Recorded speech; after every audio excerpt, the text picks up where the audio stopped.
I'm going to speak of self-love and devotion.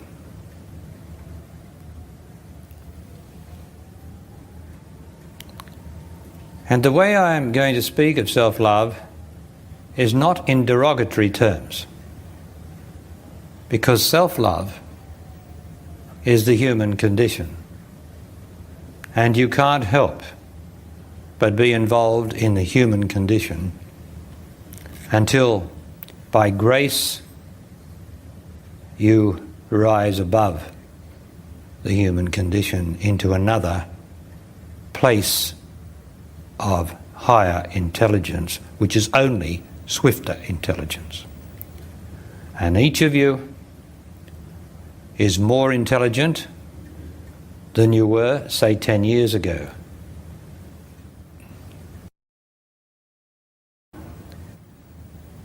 So I'm not saying that any of you is not intelligent, because you'd have to have some degree of the intelligence I'm speaking about to be here. Otherwise you would walk out. And otherwise, if everyone was intelligent as you are, then we wouldn't be able to fit everybody in the whole university, would we? But life's not like that. According to our intelligence, we attract our friends, and we attract our teachers. And as soon as our intelligence speeds up sufficiently, we leave that particular teacher and go to a teacher who is more intelligent or demonstrates a greater intelligence to our newly more swift intelligence. And so life is supposed to, by this very progression, we're supposed to be more and more intelligent. That's the whole purpose of life. I don't know what you thought the purpose of life was, but that's the purpose of life, is to become more and more intelligent. So according to the intelligence that you are, you select a partner, you select a job, and you select a teacher. You might think that you select, but your intelligence motivates you towards a similar intelligence, or one in partnership, say, or in job, or in anything that is guaranteed to increase your intelligence if only you're intelligent enough to surrender. But so often, because of the human condition that we are, we try to fight it. And when you fight something, you take a position and you have to use force. And so as soon as you take a position, the other party or the other object also takes a position and force, and you experience the human condition, which is frustration, disappointment, and unhappiness.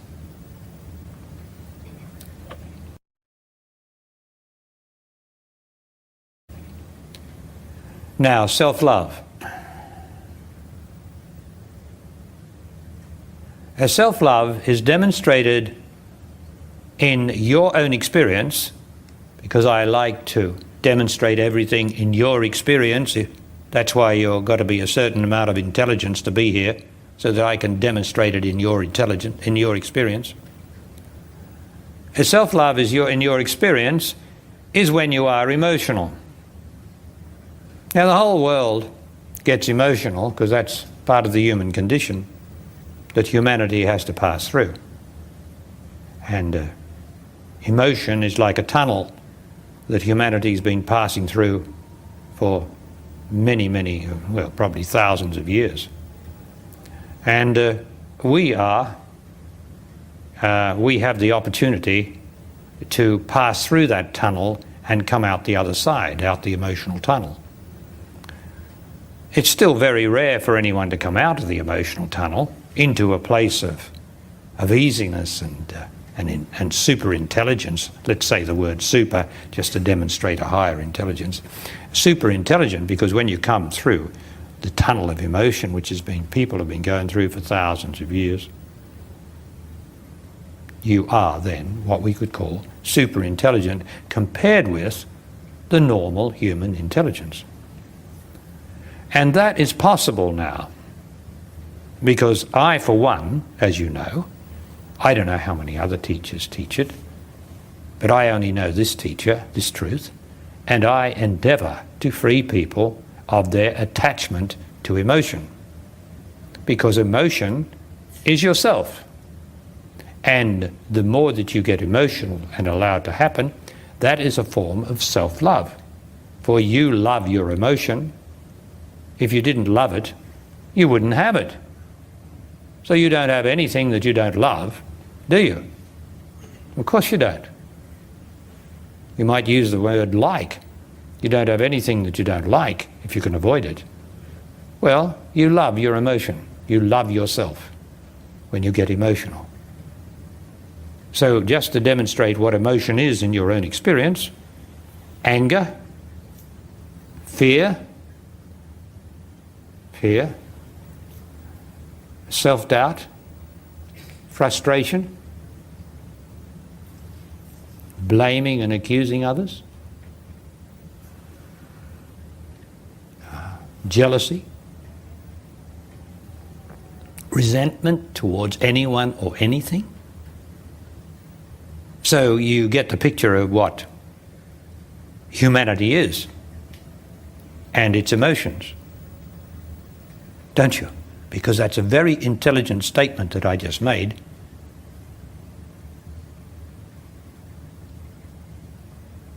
And I trust you receive it. It's not an accusation of you. It's just the way things are.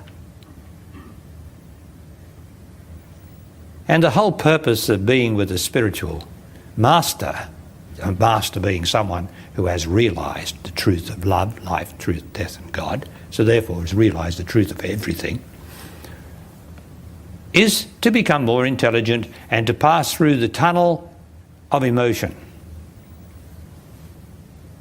Because it requires great intelligence to do that.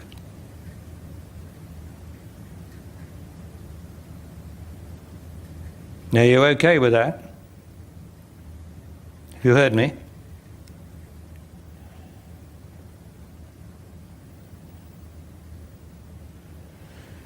You see, your personal viewpoint doesn't matter that much. As a matter of fact, your personal viewpoint is emotional, right? So, that's the very thing that we're trying to get rid of, is your personal viewpoint. So that you only see the fact. When you only see the fact, you cannot get emotional. Are you hearing me, please? When you see the fact, that is how a thing is, you can't get emotional about it. You can't get emotional about this table unless you say, I want that table. That want is a demonstration of emotion, of going out to the table and wanting to possess it. And therefore you will take actions from your emotional choice to want this table, to go and offer prices for it or do anything to get it. That is a demonstration of wanting. That's not a fact.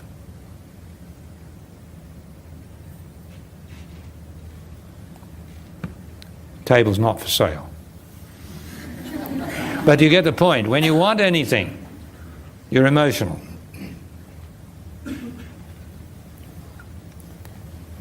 So that's self-love. To want anything. Because the person next to you doesn't want the table. So it's quite personal, you're wanting. And you want to be with this woman or this man, and the person next to you doesn't want to be with that woman or that man. So your want is personal. And that's emotion. And you can think that you're not emotional, but I'm telling you, that that's emotion, to want anything.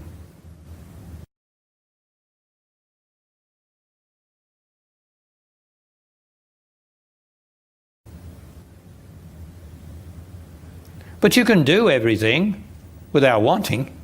That's the amazing thing. And the human race doesn't appreciate that. You can hear that from some of the questions that we get into that area. How do I operate without wanting? How do I operate without need of goals? How do I operate without setting goals for myself? Yeah.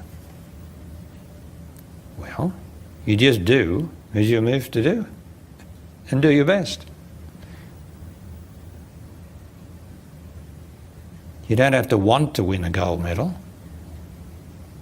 if you're an athlete and in that position. You just do your training if you're moved to do your training. If you're interested in anything, of course you train for it and you do it. You're interested because you delight in it. And then you all line up and you do what you love doing, which was your training. You must have loved it. If you didn't love it, then you're emotional about it. If you just love it, then you do your best. And if you happen to win a gold medal, you say, oh, yeah, that's good. That's good. Thank you very much. Yeah. But you didn't want it. You knew it's a prize of some recognition of the skill, the talent that you've been given by the great God. But that's all right. Thank you. That is good.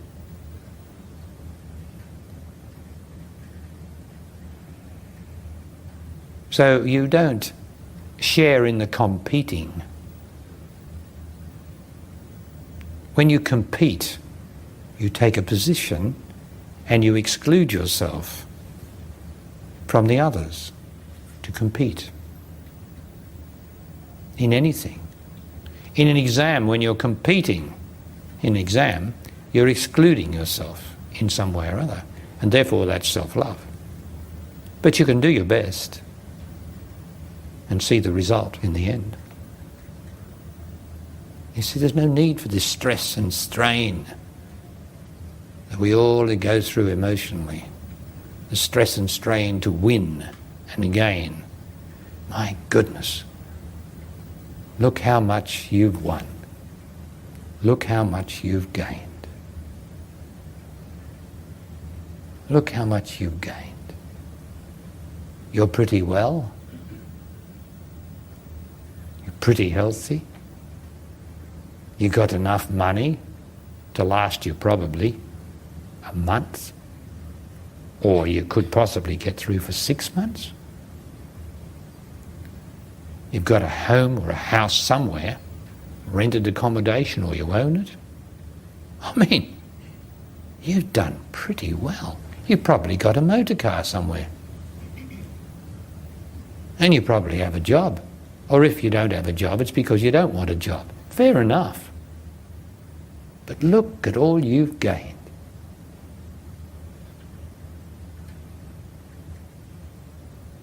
That's the beginning of breaking with self-love.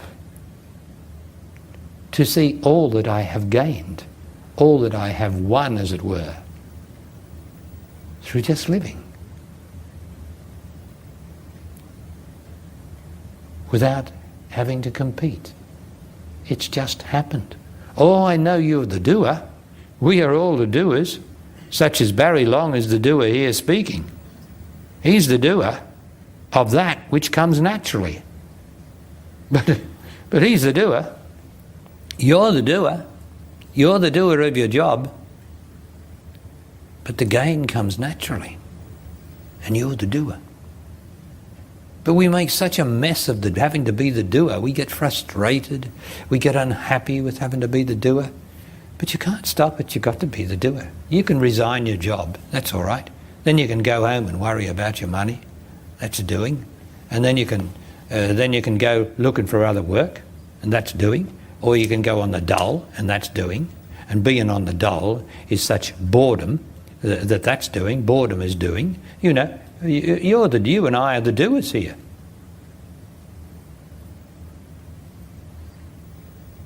But to make a problem of it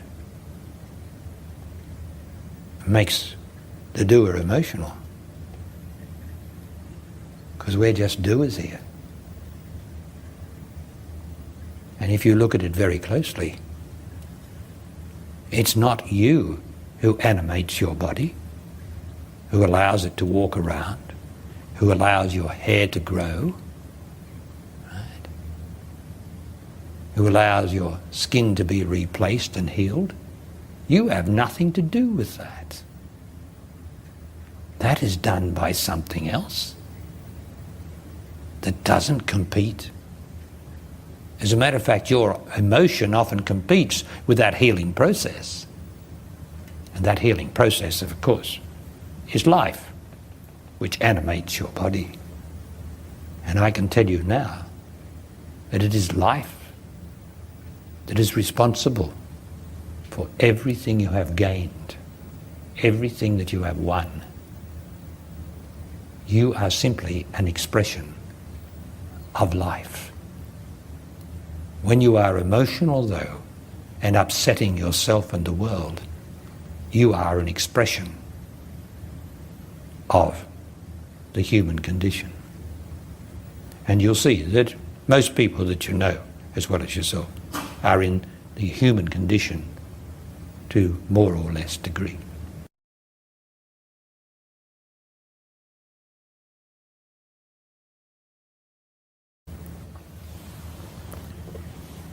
So you love your emotion, you love yourself.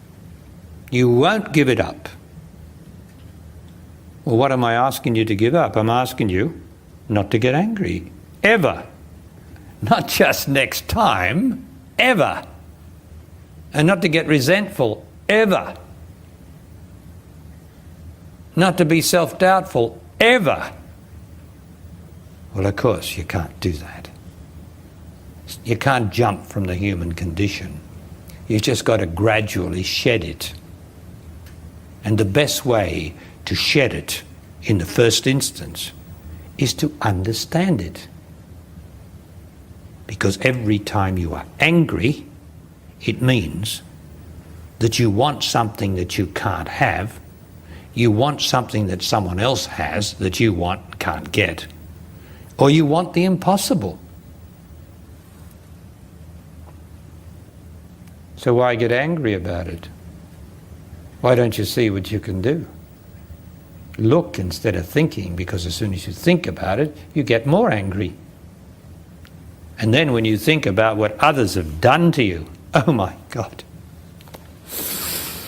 When you lie in your bed or sit there and with associated thinking, someone reminds you of the past or something, and you think about what somebody did to you. Oh, you could never forgive them. And all this rubbish. You are loving yourself.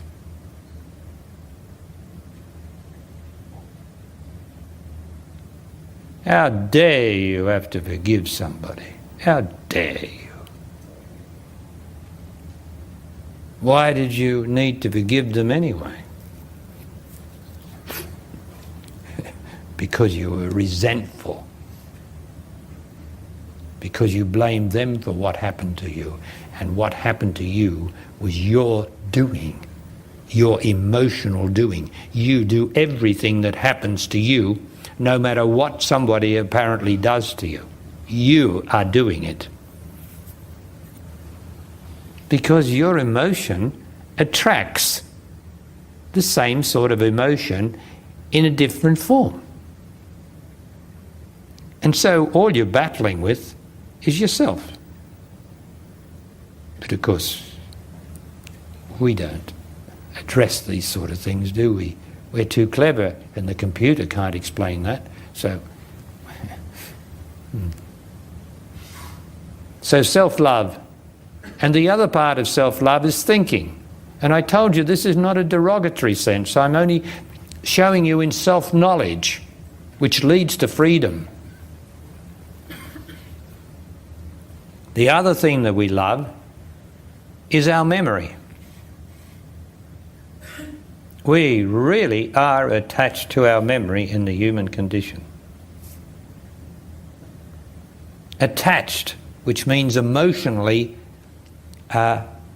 almost violent towards the reality of our memory. Almost violent about how it.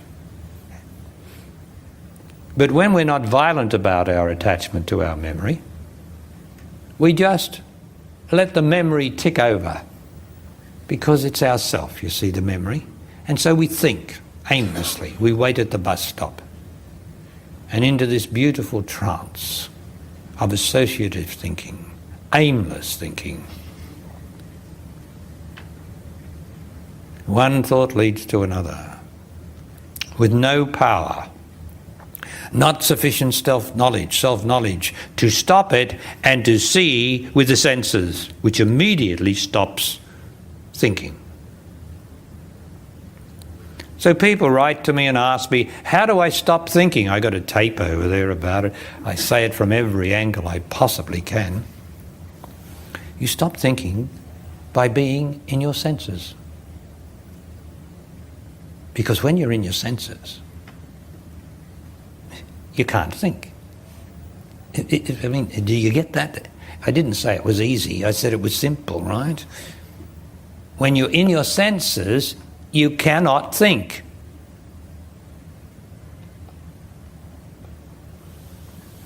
So if you're just seeing,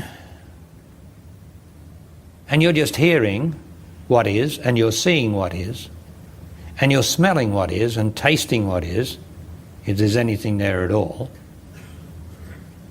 then you are in your senses. But if you're thinking, you are loving yourself, because every thought as a continuity, in any sense, is self. So there we have self-love. Everybody thinks and everybody's emotional. And if they're not emotional, they suppress their emotions. And as soon as you suppress your emotions, you lose the sensation of love. If you're loving a woman, if you've got suppression in you, you don't have the same sensation of pleasure, because you've got suppression in you. And you can't just think that you suppress your emotions and a memory, because as soon as you do that, you suppress everything. You suppress the good with the bad. But you don't know that, because you're in the human condition of ignorance. As soon as you suppress anything, you suppress also the good and the pleasure in you.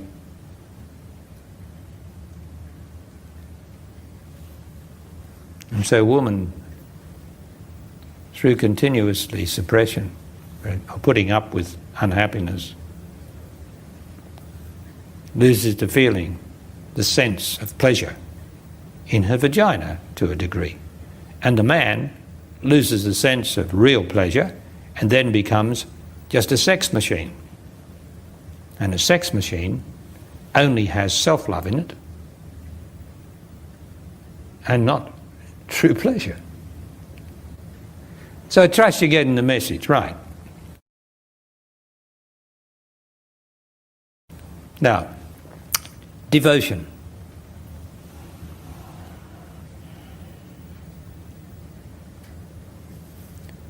Devotion is the way of being free from the human condition.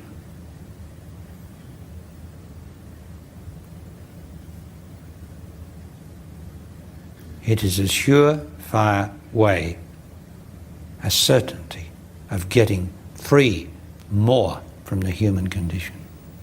Devotion. Now, if we're talking about the religious devotion, we are in the human condition. Devotion to Jesus, devotion to God, devotion, all this ceremonial stuff. Devotion. I am a devotee of Krishna. I am a devotee of Jesus, a devotee of Islam or something. You are in the human condition. That's not devotion. Devotion is love plus action. Right? Devotion is love plus action. But action suggests some personal activity, doesn't it? Personal action. You take action. I take action. Personal. You're not taking action. I'm taking action. So action is a bit personal. So we could say that we say that devotion is love plus activity. Now, activity is a generic of action, and it's much better than action. Activity. Because you cannot avoid activity in this existence. So the generic is got far less self in it than action. Because we're used to taking action about everything. Everything. But activity, there's activity going on now. The generic of activity. The heart's beating, the body's breathing, the clock's ticking. Everyone imperceptibly is getting older. There's activity, a great deal of activity going on. So love, devotion is love plus activity. Now, let's translate this activity into your experience so that you can know what devotion is.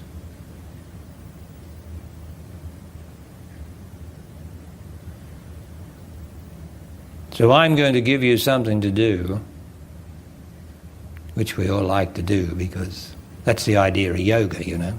You think you're doing something spiritual and all this stuff. As long as you've got something to do, you think you're doing something. Well, I'm going to give you something to do that's real. And will take you away from the doing into a greater intelligence and more out of the human condition.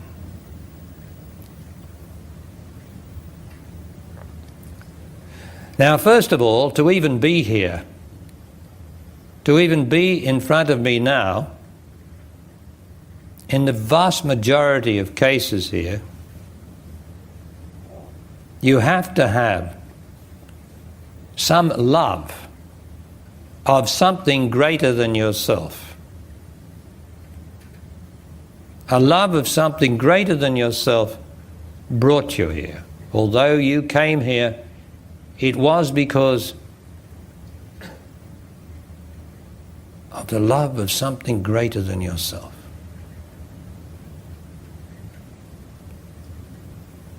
Now, I'd like you to see whether that's true or not. Because it doesn't mean that everybody came here.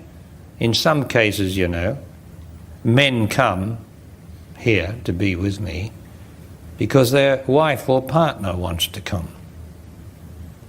And sometimes the wife or partner comes because the man they love wants to come.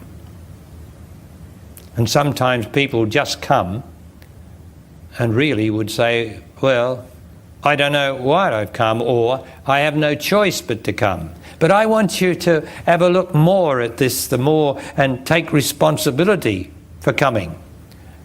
I want you to see behind this, I have no choice, or I don't know what brought me here, but I'm here. I want you to see really that there is inside of you a love of something greater than yourself, greater than the thinker, greater of the imaginer, greater than the emotion in you. I want you to see that in your own experience now. It's as clear as the space between you and me. It's not that you had no choice, it's that you love something that's greater than yourself. Is that true or is that false? We've got to get down to it's either black or it's white. The whole human race loves grey.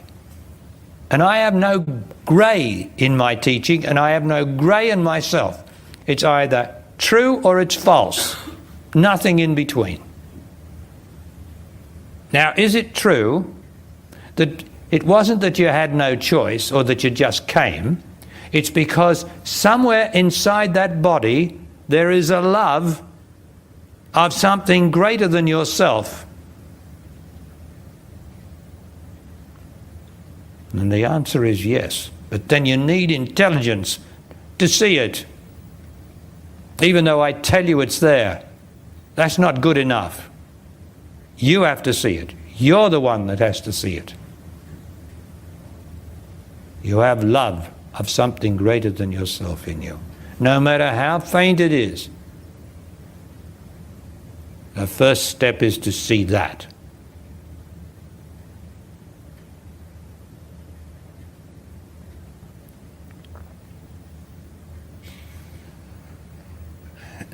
Some of you have a love of this something that is greater than yourself, a greater love of that. Some of you have a deep love of that. You all have this love in you, but it's a matter of what the world calls consciousness, whether you can see it or not. But I call it intelligence. Whether you've got the intelligence, the swiftness of intelligence, to separate it from your emotional wantings, so that you see, I love something greater than myself, greater than anything myself can name.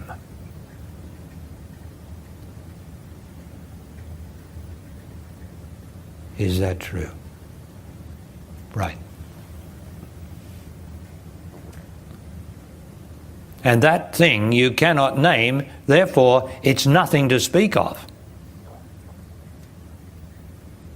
And hence arises the word God, the real God, not the Jesus God, not the Allah God, but the real God inside of you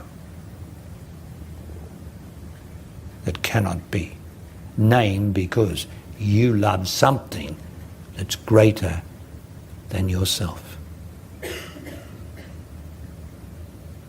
Now, but if you think, you'll lose it. But all the same, it still brought you here.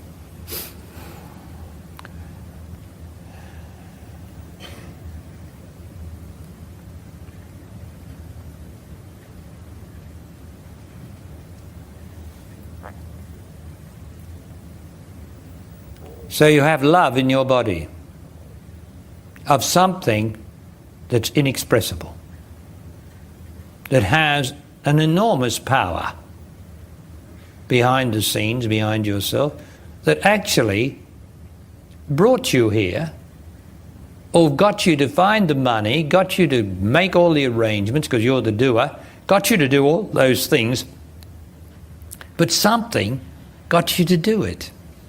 Because you don't get anything here. All you get here is the truth, and the truth can't be remembered. And so what are you doing here if you want to get something? You're not going to get anything at all.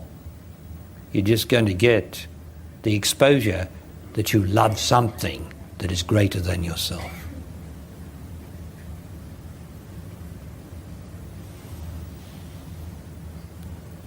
So I'm assuming now that you have the knowledge of that at this moment. Knowledge being love. Emotion being feelings. This is not a feeling. This is knowledge. Knowledge of what? I don't know. I don't know. Right. I just love it.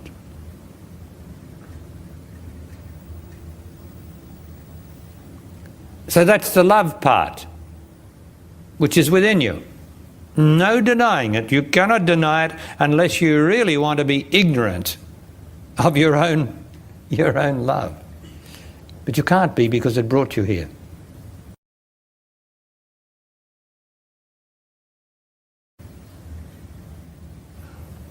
So that's the love part. What about the activity, Barry? Because only love plus activity is devotion. And if you're not devotional, if you're not really devotional, you're just loving, and loving's not enough. You have to be devotional. And so,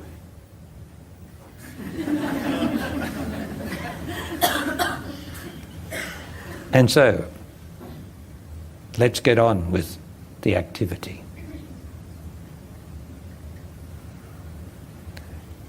Now close the eyes, please. Don't get into any meditative stance or trance or anything. Just close the eyes wherever you are.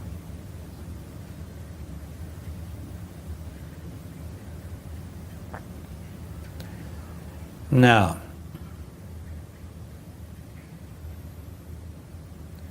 as you have this love inside of you, if you relax as much as you can, and you don't know what it is that you're loving, but you know that the love's there, why don't you inside be truthful for what is inside of you, and without saying a word and without speaking anything, just say, I love you.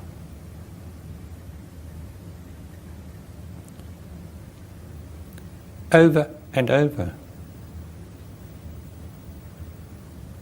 Now you haven't got any object to love because we've already seen that you love something that's beyond words. But you're not doing enough of the activity to make you devotional in the true sense of devotion. You're not saying enough inside without words, without moving your throat. I love you. Thank you. I love you. Thank you. Now, in the first instance, although you're not using words, for a while you are likely to use your throat as a sort of mouthing of the words without using the tongue. I understand that, and that's all right, because that's the first thing that happens when you don't open your mouth and use your tongue to speak. The throat moves autonomously to say, I love you. But as you practice this, walking around the place, at breakfast, at bed at night, at every opportunity,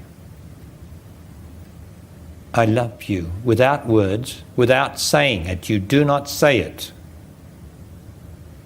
And if your throat says it without words, says the words by movement, that's all right to start with. Because eventually you'll be able to just have the activity of I love you.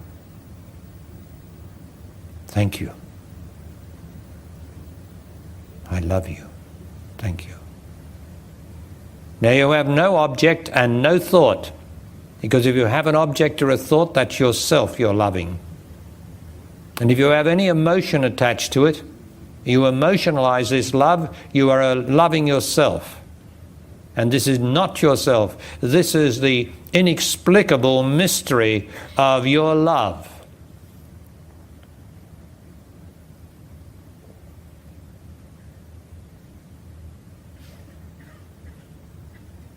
Eventually, to start with, you might have this saying I love you in the throat. It might also coincide with some part of your body where it seems to be saying it. But that's only in the beginning. Eventually, the whole of what appears to be the body is saying it without words or without any contraction in the throat. It is just there. I love you. Thank you. I just love you. I don't know who you are. I don't know what you are. I don't care. I just love you. Now you have the love and you have the activity, which is devotion, the beginning of true devotion. You're not going in front of some cross, some disgraceful cross with some man in agony hanging from it, and saying you love him. You are doing this inside your own cross, which is your mind and emotions and all your false notions. You are doing this in the only place of purity where you love that which brought you here anyway. I love you. I don't know what you are and I don't care. This is all an impulse from within the whole body. I have to use the words to give you the idea of it.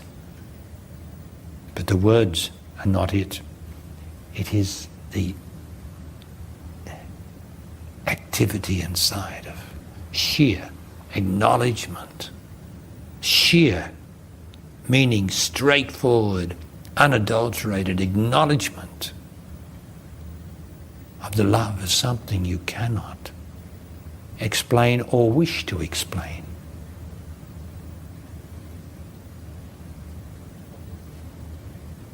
You are then devoted and devotional, only then. And there is no priest between you and your love. For what you are loving is the unnameable mystery called God.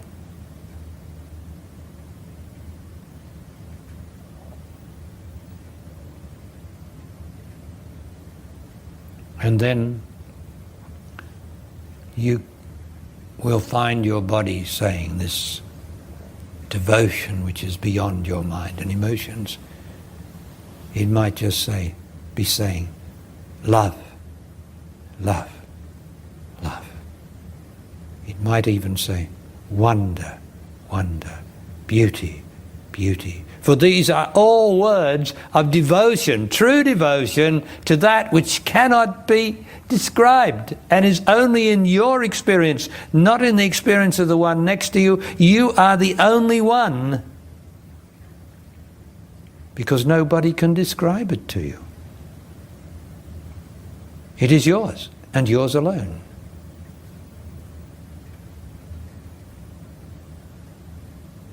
But such devotion will make you more intelligent, purify you, so that when you are doing anything or speaking anything, you are likely to be of more assistance to your fellow man in whatever you do, without trying.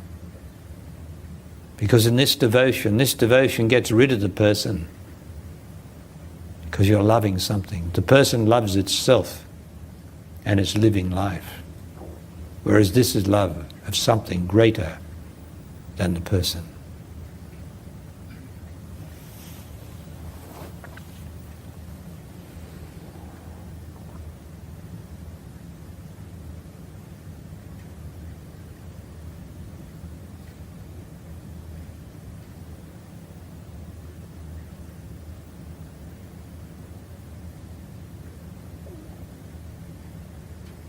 Now, don't get tired of it, and don't think that you're just acting it out. You have to act it out because you acted your whole emotional life out, and now you've got to reverse your attachment to yourself, your thoughts and emotions, and so you act this out if you have to, because you are connecting with something that is real. And if you act it out often enough, one day you will say, my God, I'm not acting. This is it. I truly love, this that is unnameable.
If you start to think, open the eyes and look at the speaker, and then start again.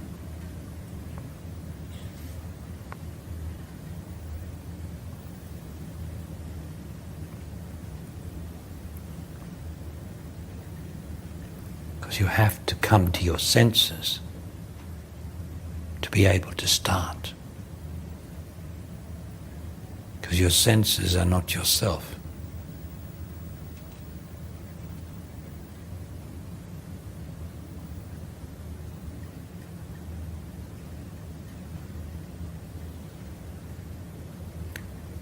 Now still being grateful and thankful for that which cannot be named, energetically, meaning actively inside of you, open the eyes. And with the eyes open, it's very easy to do.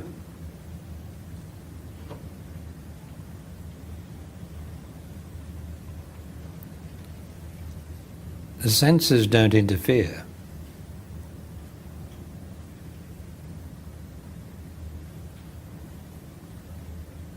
It is the mind that reacts to what the senses are seeing or hearing, and then interprets all that keeps the mind busy. And then you cannot be grateful or thankful really from this place within that I am speaking of. And you've got to be easy, because when you love something, when you're truly devotional, you're easy. There's nothing like love to make one easy. And there's certainly nothing like devotion to make one in a constant state of loving activity, which is that within. And then the more that you are able to make yourself intelligent this way, the more you can be loving in the world. But if you try to be loving in the world without loving the unnameable first and actively, it won't last. Because it's not coming from the right source. This is the love of the source. Your source, my source, the source of the whole wide earth and world. This is the loving of that.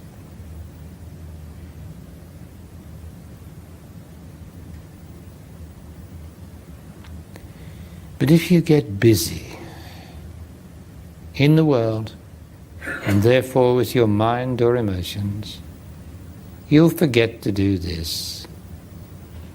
But when tragedy strikes, the first thing you'll do is say, God help me.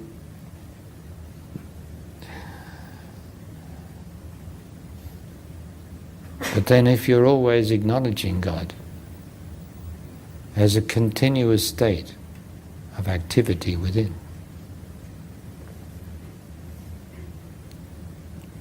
God will be helping you every moment of your life, and you will know that.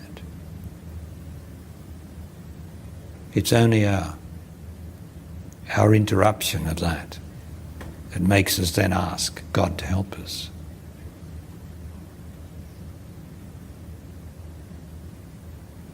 Just love that unnameable, as I have endeavoured to impart to you, remembering that there are different degrees of intelligence present here and present in every audience or group. But you, because you are here, have a degree of intelligence that makes it possible for you to do this really, not as a forceful action, but as an easy, natural expression of your great, wonderful love of the unnameable. That is love.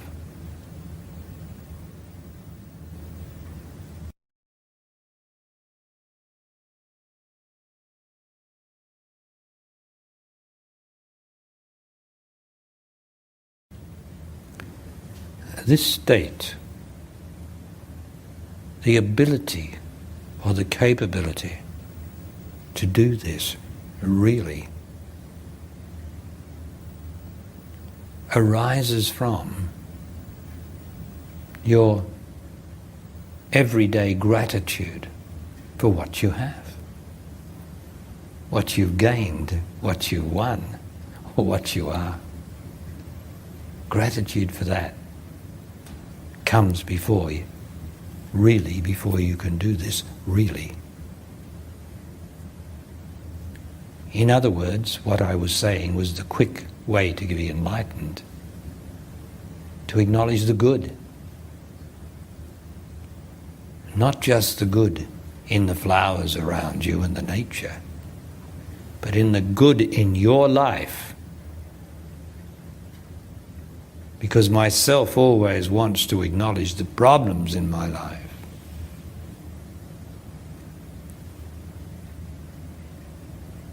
Whereas the problems are not real. They're only true for now. Whereas this is true forever. This devotional wonder of loving that which cannot be named. But of course, unintelligence, because we are so emotional in the human condition, we have, and such thoughtful people, that we have to have an object to love. We don't have the intelligence, the directness to be able to love direct, the source of love. So religions have to go through images. The images become priests between you and the unnameable. And so you have to have images which the mind will always construct in any religion. But I am not a religionist. I believe in nothing. So don't look for me for images. I ask you to be true to your love. A greater love than the love of any object that you think you love, including your children. This is the source of your love of your children. This is the source of your love of your partner. You must love the source first, before the object. Otherwise, you will know pain, frustration, disappointment, or disenchantment. When you love the source of love first, as I have endeavoured to impart to you how to do that in the first instance,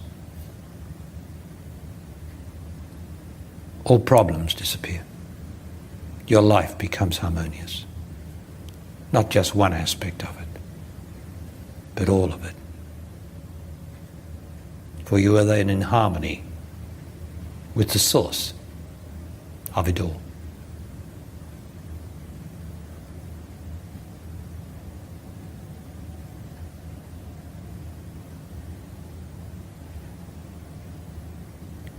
So practice this as often as you can. For eventually, through the practice,